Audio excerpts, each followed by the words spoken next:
అందరికీ వందనాలు.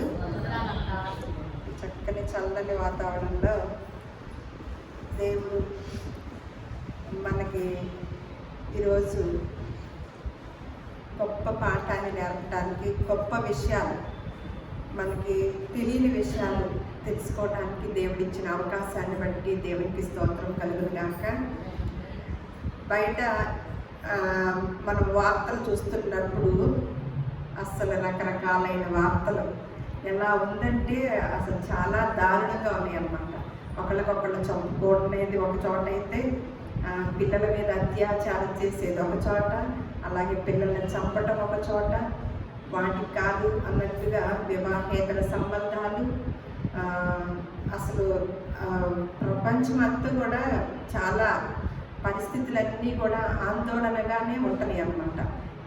మనిషి స్వభావం ఎప్పుడు మారుతుందో, ఎప్పుడు దుర్మార్గురాలుగా అవతారం ఎత్తుతారో తెలియని పరిస్థితుల్లో ఉంటున్నాం అన్నమాట. ఎందుకు అటువంటి పరిస్థితిలోకి వెళ్తున్నారంటే వారికి ఏం తెలిసి ఉండదండి. ఏం తెలిసి ఉండకపోవడం వలన వారు ఒక చెడ్డ మార్గంలోకి అసలు ఎందుకు. ఇప్పుడు ఒక 10 దాకా న్యూస్ విన్నాం కదా, ఒకళ్ళని చంపేసి అత్యాచారం చేసి చంపేసిన వారిని పట్టుకోవటానికి అంతా కూడా గాలిస్తున్నారు అని వార్త అందరికీ తెలుస్తుంది కదా. పోలీసులు వదలరు, వాళ్ళు శిక్ష వేస్తారు అని తెలుస్తూ ఉంటుంది కదా. అయినప్పటికి కూడా ఇంకొక చోట జరుగుతుంది. మరి భయపడాలి కదా. అమ్మో అక్కడెటు అది చేయరాని తప్పుదం చేసినప్పుడు మరి పోలీస్ వ్యవస్థ ఏంటి, ప్రభుత్వం వారేంటి, అందరూ కూడా కన్నేసి ఉంచుతున్నారు. బాబోయ్ మరలా మనం ఎందుకు ఆ తప్పిదంలోకి వెళ్ళాలి అని అనుకోవటం లేదేంటా అని నాకు ప్రశ్న. మళ్ళా అదే తప్పు మళ్ళా దొరుకుతూనే ఉంటుంది, మళ్ళీ ఏదో ఒక ప్రాంతంలో మళ్ళీ అదే విధానం. అట్లా రకరకాలే అన్నమాట. సరే చిన్నపిల్లలు యవ్వనస్తులు తెలియదంటే పెద్ద అయిన ఆడవాళ్ళు మగవాళ్ళు రకరకాల సంబంధాలతోనూ కుటుంబాన్ని విచ్ఛిన్నం. అసలుకే ప్రళయంతో వస్తున్న విధానాలు ఉన్నాయి కొన్ని. ప్రళయం పైన అంతరిక్షంలో ఏం జరుగుతుందో తెలియటలా. అసలు దేవుడే తెలియదు. దేవుడు చేసిన సృష్టి కార్యం కూడా తెలియకపోవటం వల్ల అక్కడ అసలు మామూలుగా మనకు అసలు పెద్ద విపత్తు రాబోతుంది. మనం ఈ చిన్న చిన్న వాటిలో చిక్కుకుంటాం కాదు, కానీ అసలు వచ్చి ఒక విపత్తు పడబోతుంది మన మీద, సృష్టిలో అలాంటి జరుగుతుంది అని ఏ వ్యక్తి కూడా ఆలోచించట్లేదండి. సరే బయట ప్రపంచంలో వాళ్ళకైతే తెలీదు, మరి క్రైస్తవులమైన మనమేమన్నా ఆలోచిస్తున్నామా? లేదు. మనం కూడా అడ్డదారులు దొంగదారులు వెళ్ళిపోతున్నామా? అసలు చూడండి, దేవుని యొక్క వాక్యం ఏం చెప్తుందో, మనం ఏం సేవ చేస్తున్నామో. అలా బయట ఏమన్నా దేవుడిని ఎరగని ప్రజలకి ఏమన్నా ఆ పరిస్థితి దుస్థితి ఉంటే, దేవుడిని ఎరిగిన సేవకులేంటి, విశ్వాసులేంటి, ఆ దేవుడు రాకడికి దగ్గరలో ఉన్నాము. మనము చాలా భయము కలిగి జీవించాలి. ఎందుకంటే ఆ రాకడికి సూచనలు మనం స్పష్టంగా చూస్తున్నాము. భూలోకంలోనే చూస్తున్నామంటే శాస్త్రవేత్తలు ఆ పైన ఉన్న దానిలో కూడా తెలియచేస్తున్నారు. దానికి ఇంకా భయపడుతూ ఆయన రాకడికై మనం మరింతగా నిరీక్షణ కలిగి ఉన్న మాటలు, ఉన్న వాక్కుని ఉన్నట్లుగా ధ్యానం చేస్తూ నిస్వార్థమైన సేవ చేయాలని క్రైస్తవ యొక్క సమాజానికి కూడా ఉందా అంటే అది కూడా ఉండటం లేదు.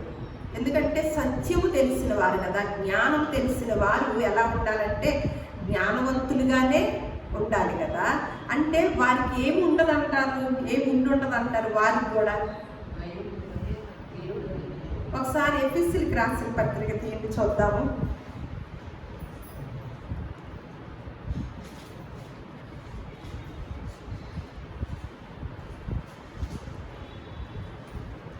ఎఫెసీయులకు రాసిన పత్రిక 1వ అధ్యాయము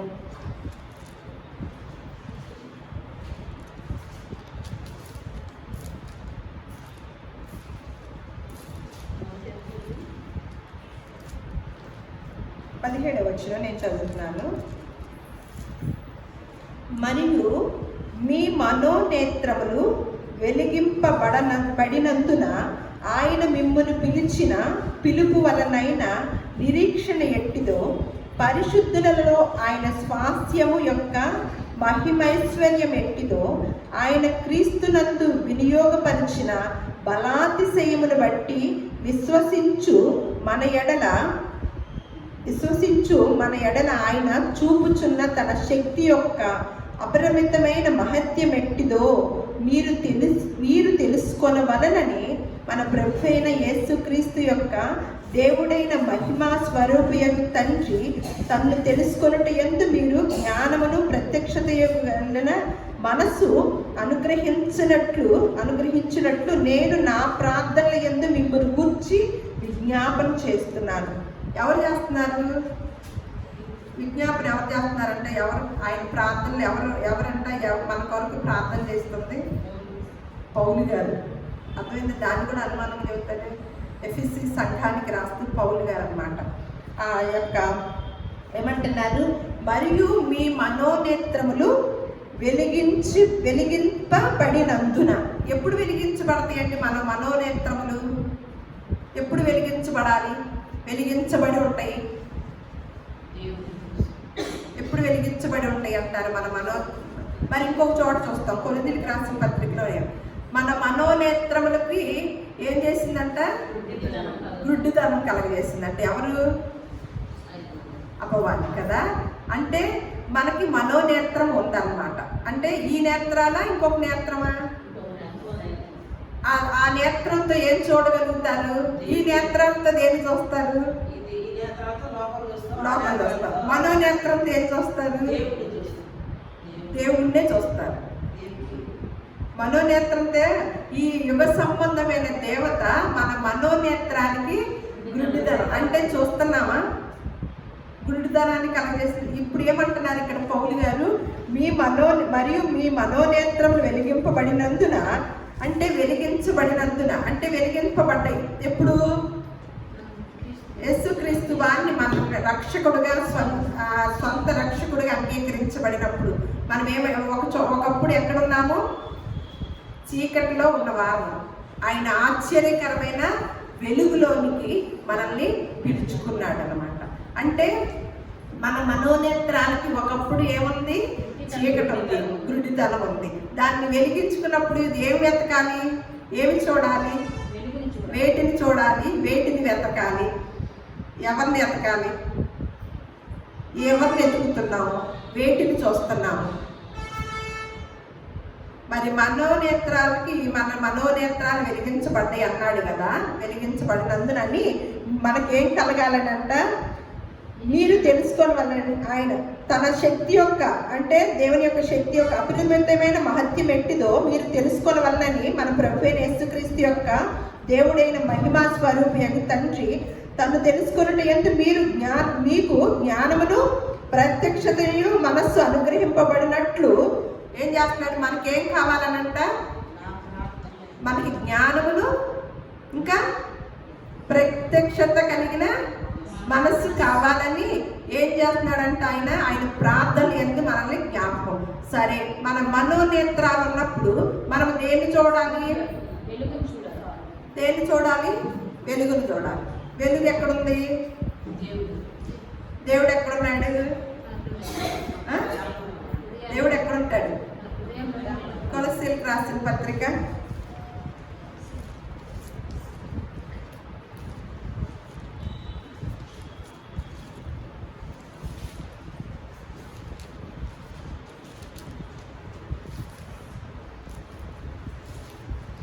3వ అధ్యాయము.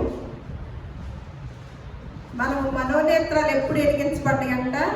మనం క్రీస్తుతో ఉన్నప్పుడు ఆయన నామంలో బాప్తిసం తీసుకున్నప్పుడు మన మనోనేత్రాలు వెలిగించబడ్డాయి. మనకి జ్ఞానాన్ని ఆయన యొక్క శక్తిని మనం తెలుసుకోవాలని ఎవరు ప్రార్థన చేస్తున్నారు? ఆయన ప్రత్యక్షతను ఆయన జ్ఞానాన్ని మనం తెలుసుకోవాలని పౌలు గారు మన గురించి ప్రార్థనలో జ్ఞాపకం ఉంచుకున్నాడంట. అందరి గురించి అప్పటి దినాల్లో ఆయన ఉన్నప్పుడు. అయితే మనం మనోనేత్రాలు వెలిగించబడిన వారమైతే మనం ఎవరిని ఎతకాలి? ఏంటిని ఎతకాలి? మీరు క్రీస్తుతో కూడా లేపబడిన వారైతే పైనున్న వాటినే వెతకండి. అక్కడ ఎవరున్నారంట? క్రీస్తు సింహాసమున కూర్చుండి ఉన్నాడు. పైనున్న వాటి మీద గాని భూ సంబంధమైన వాటి మీద మనస్సు పెట్టగలడు. ఎందుకంటే మీరు మృతి పొందితిరి, మీ జీవము ఇప్పుడు ఎక్కడుందంట? క్రీస్తుతో కూడా దేవుని యందు దాచబడి ఉందంట. ఎందుకు చెప్తున్నానంటే పైన ఏం జరుగుతుందో మనం మనసు పెట్టే అంత కూడా లేని పరిస్థితుల్లో ఆలోచనలో ఉంటున్నాం. అసలు ఇంత స్పష్టంగా, ఇంత చక్కగా, ఇంత వివరంగా రాసిన గ్రంథం ఏదైనా ఉందంటే లేదు. అంటే ఎక్కడ ఏం జరుగుతుందో, ఏ పరిస్థితులు ఎక్కడ ఉన్నాయో ఏంటనేది అన్ని సమస్తము మనకి తెలియచేశాడు. ఎందుకంటే అవన్నీ తెలుసుకుంటే కనుక మనకి ఏ రూములో ఏది ఉందో, లేకపోతే ఏ అలమరలో ఏ డబ్బాలో ఏముందో అవన్నీ తెలుసుకుంటే మనకి ఈజీ అయిద్దా? వెతక్కోకుండా అవన్నీ వాటి మీద మనసు పెడితేనేనా ఎతికేది, దొరికేది. ఒకవేళ అన్ని తెలిసినప్పటికి కూడా కొంతమంది మర్చిపోతారు. ఎందుకు? అసలు ఆ ధ్యాస ఉండదు కాబట్టి ఎక్కడేది ఉందో కూడా తెలియదు. కానీ ఇక్కడ ఏమంటున్నాడు? మీరు క్రీస్తుతో కూడా లేపబడిన వారైతే పైనున్న వాటినే వెతకండి. ఎందుకు పైనున్న వాటిని వెతకాలంటే అక్కడ ఎవరున్నారంట? క్రీస్తు దేవుని కుడి పార్శ్వమందు ఆసీనుడై ఉన్నాడంట. అందుకు పైనున్న వాటిని వెతకండి. పైన ఏం జరుగుతుందో తెలుసండి? ఈరోజు న్యూస్లో వచ్చింది అనమాట. ఇప్పటి వరకు ఏమని చెప్తున్నాము? రోజుకి ఎన్ని గంటలు అంటున్నారు? రోజుకి ఎన్ని గంటలు అంటున్నారు? 24 గంటలు. కానీ 24 గంటలు కాదంటండి. నేను దీన్ని నోట్ చేసుకొని మీకు చెప్పాలని, అంతే కదా, నేను తెలుసుకున్న విషయాలన్నీ మీకు కూడా మనందరం పంచుకోవాలని ఎప్పుడు అనుకుంటాం కదా. అయితే వారు చెప్తున్న వార్త ఏంటంటే మానవాళికి ప్రమాద గంటికలంట. అంటే ప్రమాదంలో ఉన్నారంట మానవాళి. ఎందుకని అంటే సైంటిస్టుల పరిశోధనలో సంచలన విషయాలు రోజు రోజుకి కూడా తెలిసినాయి అంట. సంచలన విషయాలు తెలియచేయటం జరిగింది. ఏమిటి అంటే రోజు రోజుకి తగ్గుతున్న భూభ్రమణ వేగం అంటండి. రోజు రోజుకి తగ్గుతున్న ఈ శాస్త్రవేత్తలు ఏం చేశారంటే వాళ్ళ పని ఏంటంటే పైన ఏముందో, కింద ఏముందో, భూగర్భంలో ఏముందో, ఇంకోటి అన్నీ పరిశీలించి మనకు చెప్పడానికి వాళ్ళు చూస్తారు కదా, పరిశీలన చేస్తారు. ఆ పరిశీలన చేసే వాళ్ళలో చేసి మనకు చెప్పిన వార్త ఏంటంటే మానవాళి అంట ప్రమాద పరిస్థితుల్లో ఉందంట. అలాగే వాళ్ళ పరిశోధనలో తెలిసిన సంచలన విషయాలు ఏంటంటే రోజు రోజుకి తగ్గుతున్న భూభ్రమణ వేగం తగ్గటం వల్ల ప్రమాదం ఏంటి అని ప్రశ్న. అంతే కదా, మనకు వెంటనే కలిగింది కదా, అదే వాళ్ళు కూడా వేసి మనకు తెలియచేస్తున్నారు. అయితే అసలు భూభ్రమణ వేగం ఎందుకు తగ్గుతుంది అని పరిశోధించినప్పుడు అంట అసలు రోజుకి ఎన్ని గంటలు ఈ సమాధానాన్ని మార్చుకోవాల్సిన పరిస్థితి ఏర్పడిందంట. రోజుకి ఎన్ని గంటలు అంటే మనకి ఈజీగా చిన్నపిల్లడు కూడా చెప్తాడు 24 గంటలని. కానీ రాను రాను ఈ సమాధానాన్ని మార్చుకోవాల్సిన అవసరత ఏర్పడుతుందంటండి. 24 గంటలు కాదు, ఇంకొక గంట ఎక్స్ట్రా అయిద్దో మరి తక్కువ అయిద్దో వాళ్ళకి తెలిసి చెప్తారనమాట. అలా చెప్పారంట, మార్చుకోవాల్సిన పరిస్థితి ఏర్పడుతుందంట. ఎందుకంటే భూభ్రమణీయ వేగం మారిపోతుందని శాస్త్రజ్ఞులు చెప్తున్నారు. భూమి సూర్యుని చుట్టూ తిరిగే క్రమంలో దాని కక్షలోకి తీసుకునే సమయంలో దాని అక్షయం మీద భూమి 365 సార్లు తిరుగుతుందంట. అయితే భూమి ఇప్పుడున్న దానికన్నా తక్కువగా తిరుగుతుందంట. ఒకప్పుడు మామూలుగా 365 సార్లు తిరుగుతుందంట. అయితే వారి పరిశోధనలో తెలిసింది ఏంటంటే ఇప్పుడున్న దానికన్నా కూడా తక్కువగా తిరుగుతుందంట. 100 మిలియన్ల సంవత్సరాల క్రితము 420 స్పిన్లు పూర్తి చేసిందంట. ఇది దాదాపు 440 సంవత్సరాల క్రితం గుర్తించారంట. తర్వాత కొన్ని మిలియన్ సంవత్సరాలకి 410కి తగ్గిందంట అని శాస్త్రవేత్తలు గుర్తించారు.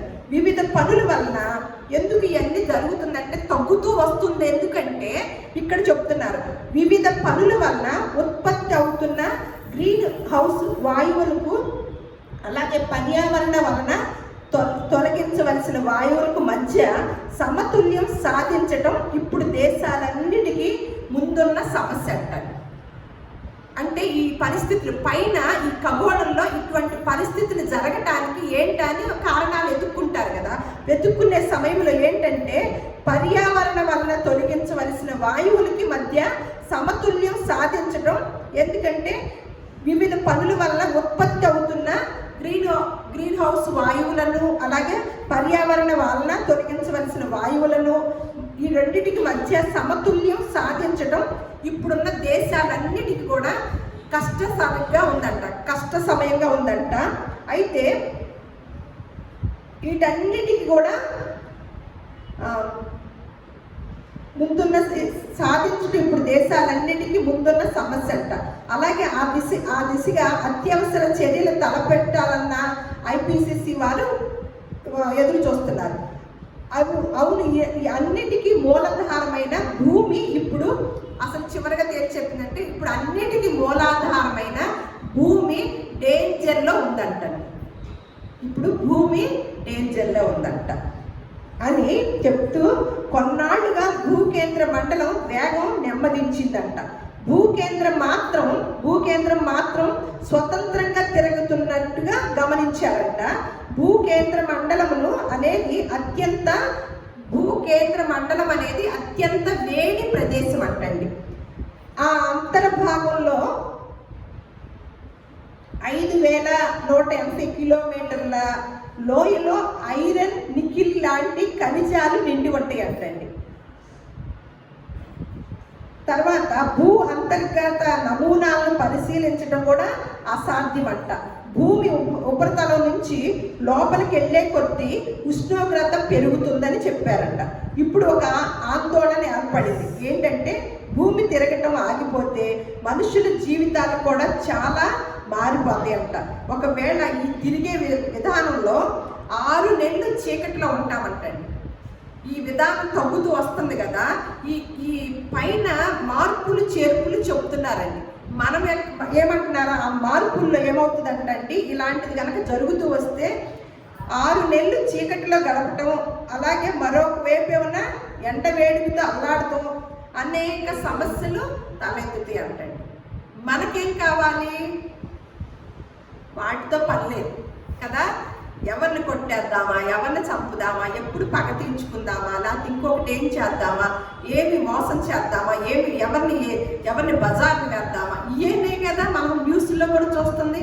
ఎవరిని రోడ్డును వేస్తామా, లేకపోతే ఎవరి మీద ఏది చేద్దామా అనే తప్ప ఆ పైన ఏమి జరుగుతుందో అనేది ఆ భయం అనేది లేకుండా పోయిందండి. అందుకని మనకి ఎప్పుడో ఛానల్ క్రితం ఈ పేపర్లో మనకు ఒక మాట వేశారు. ఇక్కడ అన్నారు కదా, అసలు ఇదే కనుక కంటిన్యూ అయితే 6 నెలలు చీకట్లో ఉంటాము, అసలు సమస్యల వలయంలో కూడా మానవ జాతి ఉంటుంది అని తేల్చి చెప్పారనమాట. దీన్ని కూడా ఒక మాట చెప్తాను, ఇది చూడండి, నేను తర్వాత చదువుతాను. ఏమని ఉందండి?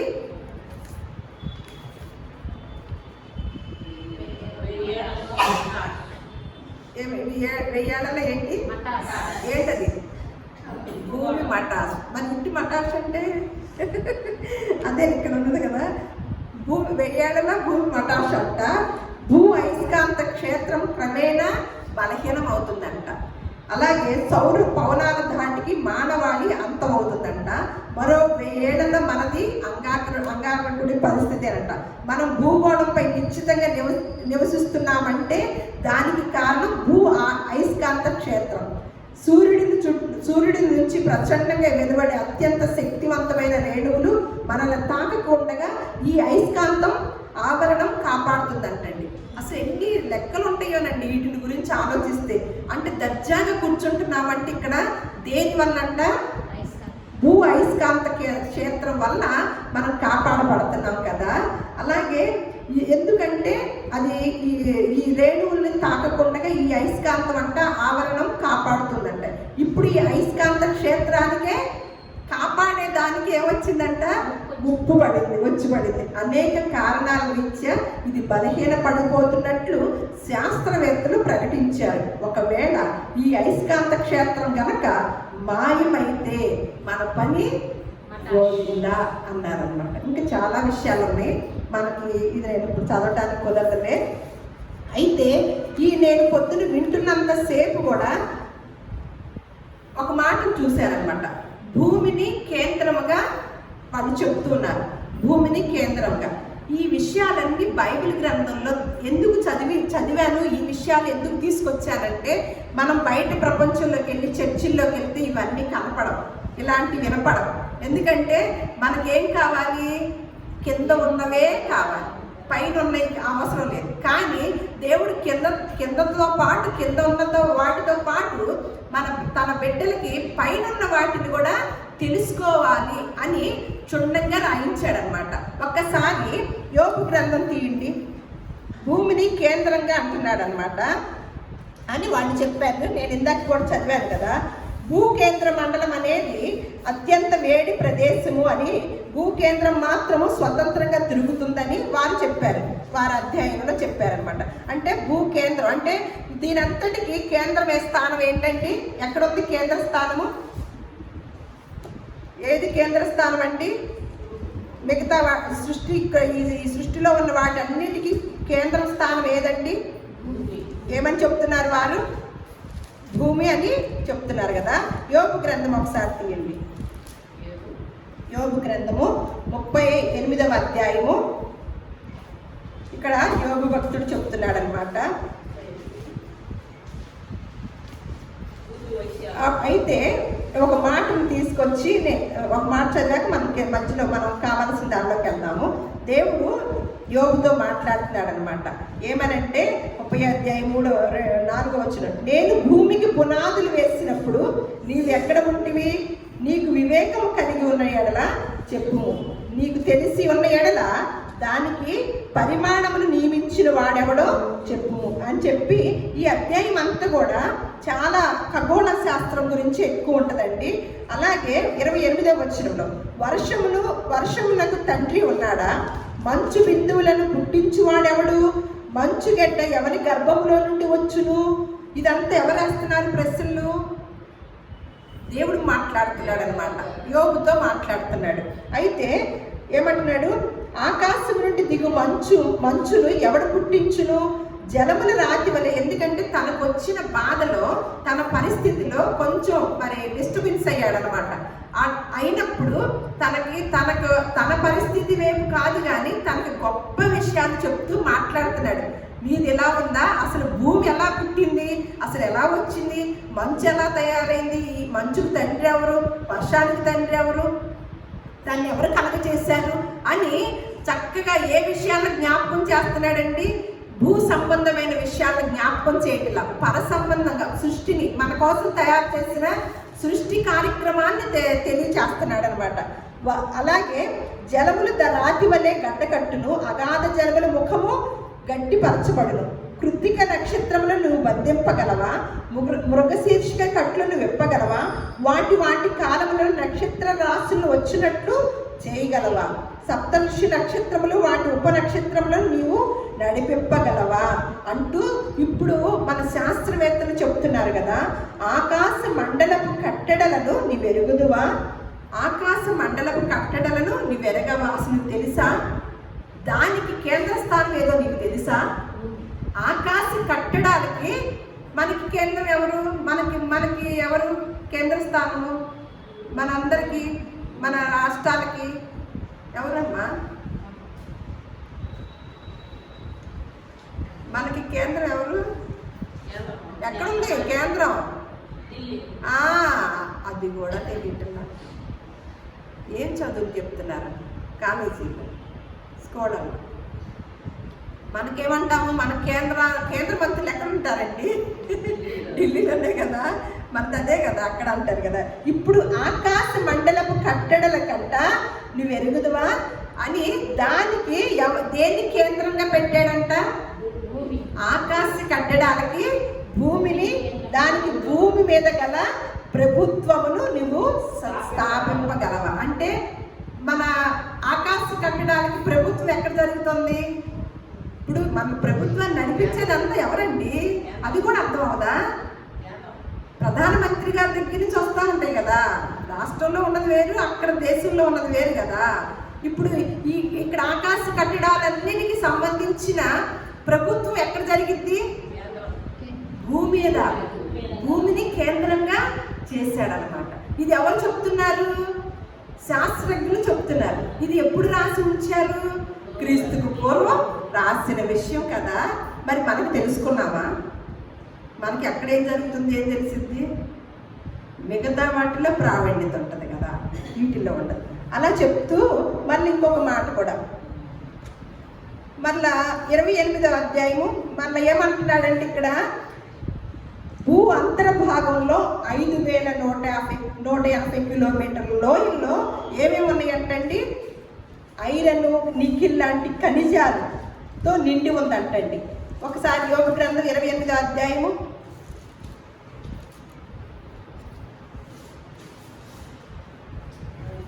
28 నేను చదువుతున్నాను. వెండికి గని కలదు, పుటము వేయి సువర్ణములకు స్థలము కలదు. ఇనుమును మట్టిలో నుండి తీయుదురు, రాళ్ళు కరిగించి రాగి తీయుదురు. మనుషులు చీకటికి అంతము కలగచేయుదురు. గాఢాంధకారములోను మరణాంధకారములోను ఉండు రత్నములను వెతుకుచు వారు భూమి అంతముల వరకు సంచరించుదురు అని చెప్తూ ఇక్కడ భూమి నుండి ఆహారము పుట్టును, దాని లోపల భాగము అగ్నిమయమైనట్లు ఉండును. దాని రాళ్ళు నీల రత్నములకు స్థానమే, దానిలో సువర్ణమయమైన రాళ్ళు ఉన్నవి. భూమి నుండి ఆహారం పుట్టునని చెప్పి దాని లోపల భాగం ఏమై ఉందంట? అగ్నిమయమైన. ఇక్కడ ఏమంటున్నాడు ఈ శాస్త్రవేత్తలు? భూ అంతర్భాగంలోనంట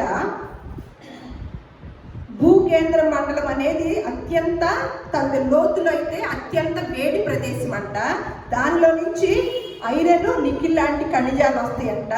భూ అంతర్గత నమూనాలను పరిశీలించడం, అంతర్గత అంటే లోపల ఉన్న నమూనాలను పరిశీలించడం అంట అసాధ్యం అంట ఆ శాస్త్రవేత్తలు చెప్పారు. మళ్ళా ఇంకోటి చూడండి, నీళ్లు వడిలిపోకుండా వారు జలధారలకు గట్టు కట్టించుదురు, మరుగై ఉన్న వస్తువును వారు వెలుగులోనికి తెప్పించరు. అయితే జ్ఞానం ఎక్కడుందండి? ఏం కట్టారంట? ఇది క్రీస్తు పూర్వం చెప్పిన మాట కదా. మరి మన డ్యాములన్నీ ఎప్పుడు కట్టారండి? క్రీస్తు పూర్వమా క్రీస్తు శకంలో కట్టారా? డ్యాములు ప్రాజెక్టులు ఎప్పుడు కట్టారు? క్రీస్తు పూర్వం కట్టారా? క్రీస్తు శకంలోనే కట్టిన తర్వాత ఒక కొద్ది వందల సంవత్సరాల క్రితమే కదా. అయితే ఇది యోబు గ్రంథంలో క్రీస్తు పూర్వం రాయబడింది అనమాట. ఏమని? నీళ్లు ఒడిగిలిపోకుండా వారు జలధారలకు గట్టు కట్టించదు. ఎక్కడి నుంచి తెచ్చుకున్నాడు అనుకున్న ఆలోచన? ఇట్లా పరిశుద్ధ గ్రంథంలో నుంచి అనమాట. అలాగే మళ్ళీ ఇంకొక మాట చెప్తాము. ఇర్మియా గ్రంథం ఒకసారి తీయండి. ఇర్మియా గ్రంథము 5వ అధ్యాయము. అయితే ఇలాంటివన్నీ అవటానికి కారణం ఏంటో చూద్దామన్నమాట. ఇదంతటికి కారణం అంటే భూగోళం పైనంతా కూడా ఇబ్బంది కలుగుతుంది అన్నీ కూడా అని చెప్తున్నారు కదా. దానికి ఏంటో కారణం చూద్దాం. 5వ అధ్యాయము ఇర్మియా గ్రంథము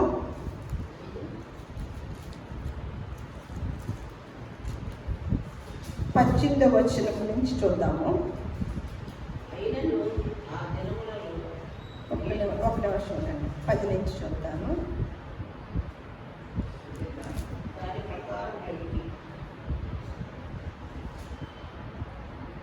ఇక్కడ వరకు 23 నుంచి చదువుదామంటే, ఈ జనులు తిరుగుబాటును ద్రోహమును చేయు మనస్సు గలవారు, వారు తిరుగుబాటు చేయుచు తొలగిపోవచ్చున్నారు. వారు రండి, మన దేవుడైన యెహోవా యందు భయభక్తులు కలిగి ఉందుము.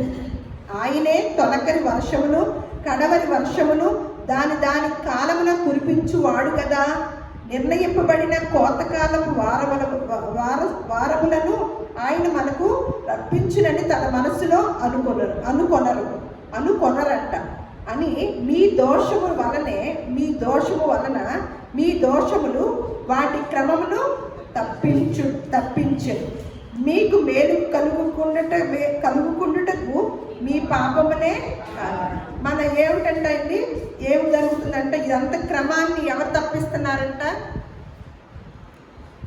వాటి కాలంలో జరిగే వాటిని అన్నిటిని కూడా దాని కాలంలో జరిగించున్నవన్నీ కూడా ఎవరి ద్వారా పోతున్నాయి అంట? మీ దోషములు వాటి క్రమమును తప్పించెను అని చెప్తున్నాయి అన్నమాట. అయితే కొంత అంధకారం అవుతుంది అంటున్నాడు కదా, దాన్ని కూడా ఒకసారి చూద్దాము. పేతురు రాసిన పత్రిక రెండవ పేతురు రాసిన పత్రిక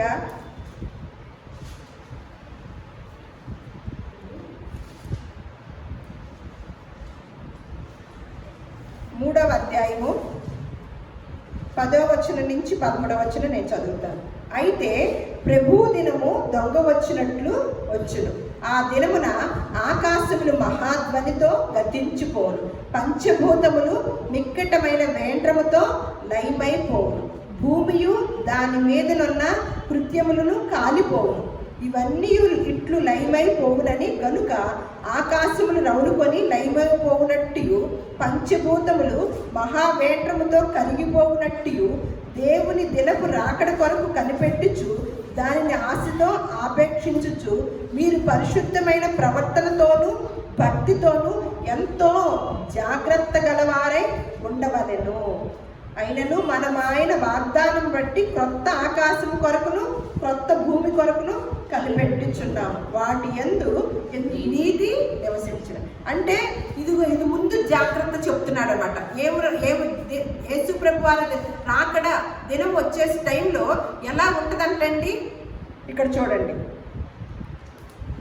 ప్రభు దినము దొంగ వచ్చినట్లు అన్నాడు కదా, ఆ దినమున ఆకాశములు మహాధ్వనితో గతించిపోనంట, పంచభూతములు నిక్కటమైన వేండ్రముతో లయమై, భూమియు దాని మీదనున్న కృత్యములను కూడా ఏమవుతాయి అంట, కాలిపో. ఇవన్నీ ఇట్లా లయమైపోవును గనుక ఆకాశములు రౌలుకొని లయమైపోనట్టు, పంచభూతములు మహావేంద్రముతో కరిగిపోయినట్టు దేవుని యొక్క రాకడ ఉంటదంట.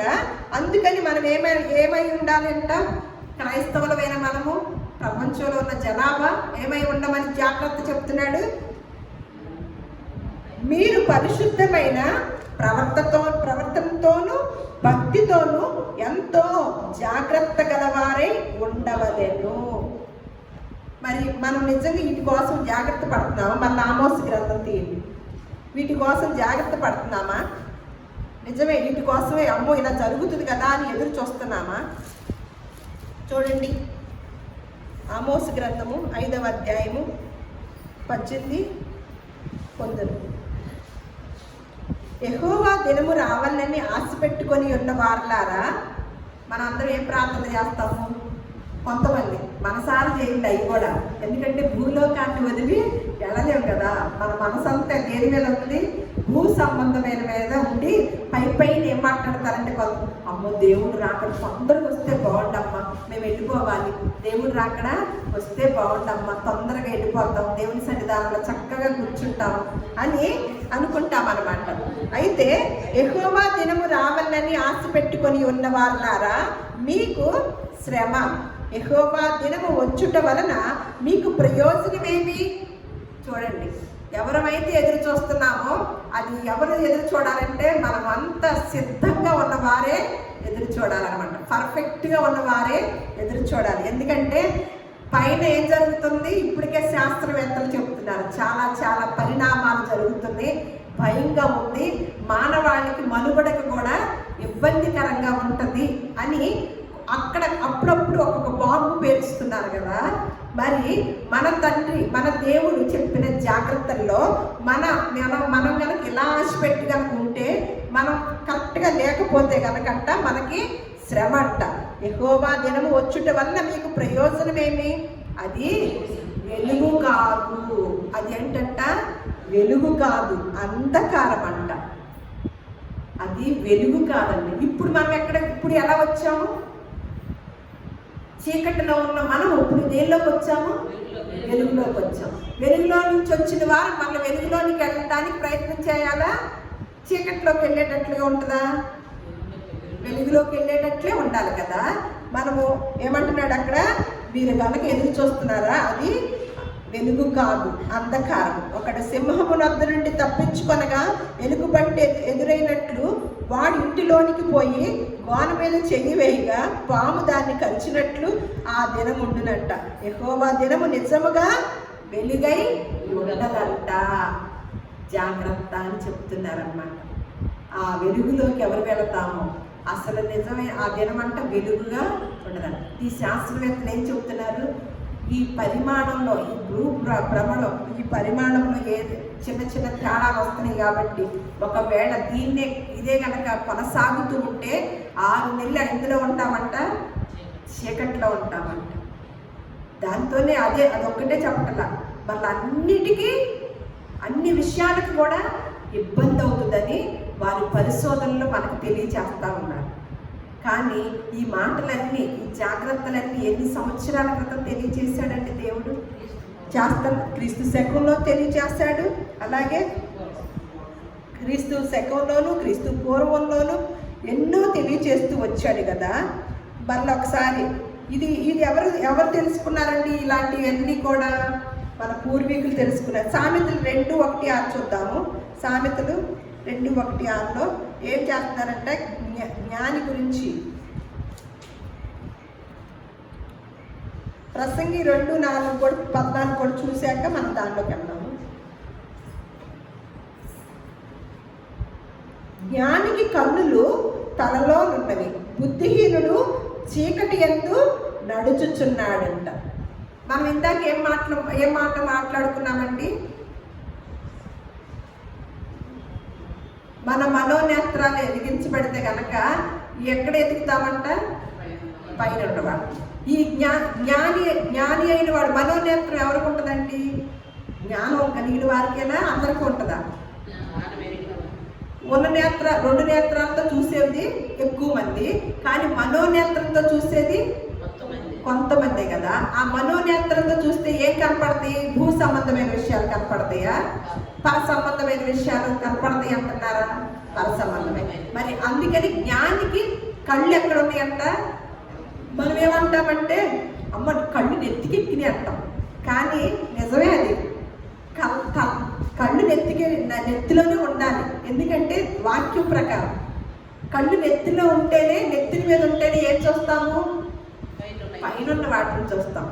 అందుకని జ్ఞానికి కన్నులు తలలో ఉన్నవి, బుద్ధిహీనుడైతే ఎక్కడున్నాడంట? ఏం చేస్తాడంట? చీకటి ఎందే నడుస్తాడంట. సామెతలు తీసారా? 2:1-6 చూద్దాం.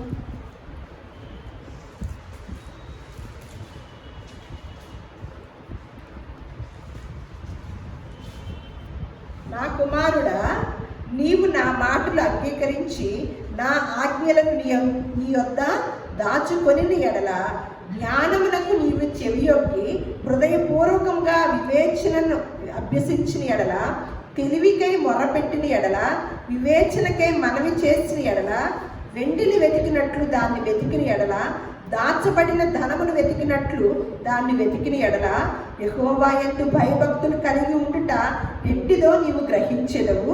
దేవుని గూర్చిన విజ్ఞానము నీకు లభించును.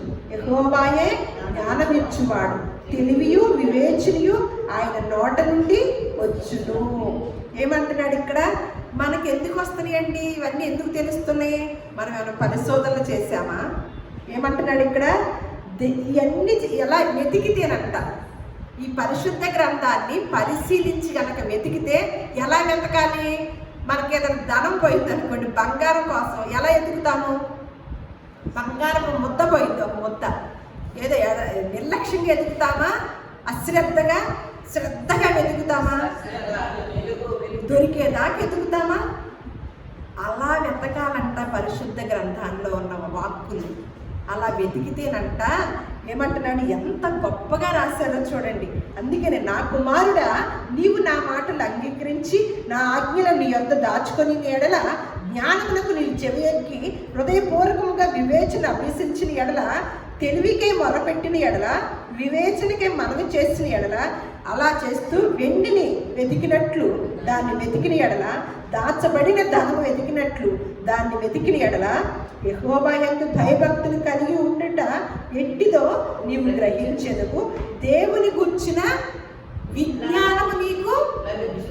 జ్ఞానము వేరు, విజ్ఞానము వేరండి. విజ్ఞానం ఉన్నప్పుడు ఎలా ఉంటామండి? మనము చాలా క్రమశిక్షణగా ఉంటామండి, చాలా గొప్పగా దేవుని స్వరూపాలలాగా ఉంటాం. ఈ విజ్ఞానాన్ని ఎవరు పొందుకున్నారండి? ఏం పొందుకుంటామంట అలా వెతికినప్పుడు? అంటే మనం దేన్ని వెతుకుతున్నాము? వేటిని వెతకటం వల్ల విజ్ఞానం మనకు దొరకటలేదు. లోక సంబంధం, భూ సంబంధమైన వాటిని వెతకటం వల్ల మనకి విజ్ఞానం ఏమైపోయింది? కరువైపోయింది. ఎంతోమంది ఎంతో డబ్బులు హెచ్చించి, వారి యొక్క సమయాన్ని హెచ్చించి పరిశోధన చేసి మనకి చాలా విషయాలు తెలియజేస్తుంటే, మనకి దానికన్నా ఈజీగా మనం రూములో కూర్చొని పరిశీలనగా శ్రద్ధగా ధనమును ఎదిగినట్లు కానీ వెండిని వెతికినట్లు కానీ ఈ పరిశుద్ధ గ్రంథాన్ని కనుక పరిశీలన చేస్తే వారికి అందరికీ మించిన విజ్ఞానము దేవుడు మనకు అనుగ్రహిస్తాడంట. అటువంటి జ్ఞానాన్ని మనం సంపాదించుకోవటానికి మనము ఎప్పుడు కూడా సంసిద్ధులమై అవుతాము. అటువంటి జ్ఞానం కావాలంటే మన పూర్వీకులు దేన్ని వెతికారు? అందుకని ఏప్రిల్కి రాసిన పత్రికలో ఉంటుంది కదా, మన పూర్వీకులు ఏమి వెతికారు? పైన వాటిని వెతికారా? వాటి వైపు చూసారా? అందుకని కొరింథీయులకు రాసిన పత్రిక ఒక్కటి చూసేసి ముగించుకుందాము. 2వ కొరింథీయులకు రాసిన పత్రిక. మన పూర్వీకులు కూడా మనకి ఏం చేసి పెట్టారో చూద్దాం, ఏమి తెలియచేశారో. 2వ కొరింథీయులకు రాసిన పత్రిక 4వ అధ్యాయము 16వ వచనము 18 దాకా చదువుతాను. కావున మేము ఏంటంటే ఎన్ని బాధలు వచ్చినా ఎన్ని ఇబ్బందులు వచ్చినా మేము అధైర్యపడము.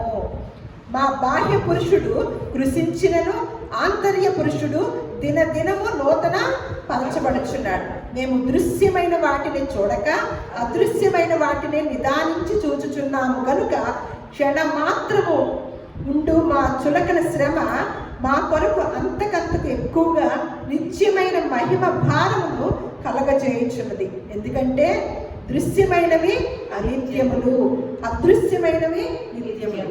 ఆ పైన ఏం చూస్తున్నారంట ఈ భక్తులు?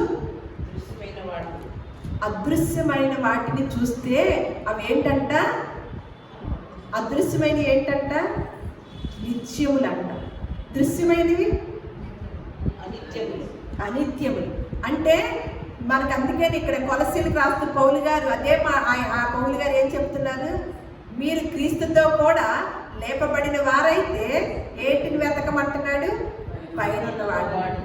పైన ఏం జరుగుతుంది? గందరగోళం జరుగుతుంది. మనం ఇప్పుడే పేపర్లో చూసాం, ఇక 1000 ఏళ్లలో భూమి మటాష్, భూభ్రమణ యొక్క వేగం కూడా తగ్గుతుంది. ఏంటా అని పరిశీలిస్తేనేమన్నా అది లోపలికి వెళ్ళలేకపోతున్నారు, ఎందుకంటే పరిమితమైందనమాట. అందుకనే అపోస్తల కార్యంలో చెప్తారు, ఆయన యొక్క నివాస స్థలానికి ఏం పెట్టాడంట? పొలిమేర్లు పెట్టాడంట. పొలిమేర్లు పెట్టాడంట. ఎవరు తెలుసుకోవడానికి వీళ్ళు చెప్పే మాటలు వింటే నాకు అదే అది గుర్తుకొచ్చింది అనమాట. అంటే కొన్ని విషయాలు ఛేదించడానికంటే కుదరటలేదంట, అది పరిమితంగానే ఉందంట. ఎందుకు పెట్టారు? 17వ అధ్యాయం అపోస్తల కార్యము. వారు ఒకవేళ దేవుడిని తడవులాడి కనుగొందురేమో అని తనను వెతుకు నిమిత్తము నిర్ణయ కాలములు వారి నివాస స్థలము యొక్క పొలిమేరలను ఏర్పరిచెను. ఆయన మనలో ఎవరికి దూరముగా ఉంటువాడు కాదు. ఏం పెట్టాడు? పొలిమేరలు పెట్టాడు. అందరికీ తెలుస్తుందా? తెలియదు. చాలా అసలు ఎన్నో విషయాలు పైన జరుగుతూ ఉన్నాయి. కాబట్టి మనం దేని వైపు చూడాలండి? దేని వైపు చూద్దాము? అందుకనే ఏమంటున్నారు పౌలు గారు? మేము మా బాహ్య పురుషుడు కృషించిపోతున్నను, అంతరంగ పురుషుడు దినదినము నూతన పరచబడుతున్నాడంట. ఎందుకంటే వారు ఈ లోకంలో ఉన్నది చులకన శ్రమగా ఎంచుకున్నారు. దాన్ని బట్టి నిత్యము ఏమవుతుందంట? వారు పైనున్న వాటినే చూస్తున్నారంట, అదృశ్యమైన వాటి వైపే చూస్తున్నారంట. యేసుక్రీస్తు వారు కూడా ఏమంటున్నారు? దేవుని దినం ఎట్లా వచ్చిందంట? దొంగ వల్లే వస్తుంది. అది మీరు దేవుని రాకడ కోసం ఎదురు చూస్తున్నారా? అది భయంకరమైన దినం అన్నమాట. దాంతో చాలా జాగ్రత్తగా సిద్ధంగా ఉంటేనే మనకు ప్రయోజనం అవుతుంది, లేకపోతే ఏ మాత్రము ప్రయోజనం లేదు. ఎక్కడ ఉంటాము? అంధకారంలో ఉంటామంట. పైన కూడా అదే జరుగుతూ ఉన్నాయి, పైన కూడా అదే జరుగుతూ ఉన్నాయి అన్నమాట. అటువంటి సిచ్యువేషన్లు జరుగుతూ ఉన్నాయి అన్నమాట. అందుకనే పౌలు గారు ఏమంటున్నారు? మీరు పైన ఉన్న వాటినే చూడండి. అక్కడ ఎవరున్నారు? క్రీస్తు కుడి దేవుని యొక్క కుడి పార్శ్వమునందు ఆసీనుడై ఉన్నాడు.